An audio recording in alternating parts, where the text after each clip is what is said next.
আসসালামু আলাইকুম। আমি যে রায়হান আমাদের যে জুস নিয়ে আমার জুসের জন্য আমি বোতলে সংগ্রহ করার জন্য মানে বিভিন্ন ইন্ডাস্ট্রির কাছে গেছিলাম। এরপর থেকে কিছু এই বোতলের স্যাম্পলগুলা দেখার পর এগুলা আমি সংগ্রহ করলাম। তারপর এই যে বোতলের বিভিন্ন সাইজ, বিভিন্ন ২-৩টা কোয়ালিটি দেখলাম। এখান থেকে আমি যেটা ভালো হবে সেটা খুঁজে নিলাম যে রায়হানের অর্গানিক জুস বানানোর জন্য আরকি। তো জুসটা এই প্যাকেটগুলা নিয়ে এই যে এগুলা দেখার পর আমি ২-৩টা স্যাম্পল দেওয়ার পর আমি একটা সাজেস্ট করলাম।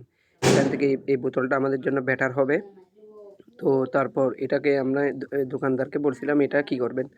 যে প্লাস্টিকের যে বোতলটা আছে সেই বোতলটা আমরা নিলাম। এটাকে ওনাকে প্রায় ৫,০০০ পিস আমি অর্ডার করলাম। তারপর ধর রায়হানের অর্গানিক যে আমাদের যে ব্র্যান্ডের নামটা আমি কম্পিউটারে বসে কাজ করলাম। কাজ করার পর এটা সুন্দর করে যে এই রায়হানের অর্গানিক জুস এবং বিভিন্ন যে ৩-৪টা যেগুলো আইটেম হবে এগুলো আমি সুন্দর করে স্টিকারগুলো বানাইছিলাম। আবার আমাদের রায়হানের খাঁটি দই এটার জন্য স্টিকার করলাম। এটা নিয়ে আপনারা থাকবেন, আমাদের জন্য দোয়া করবেন।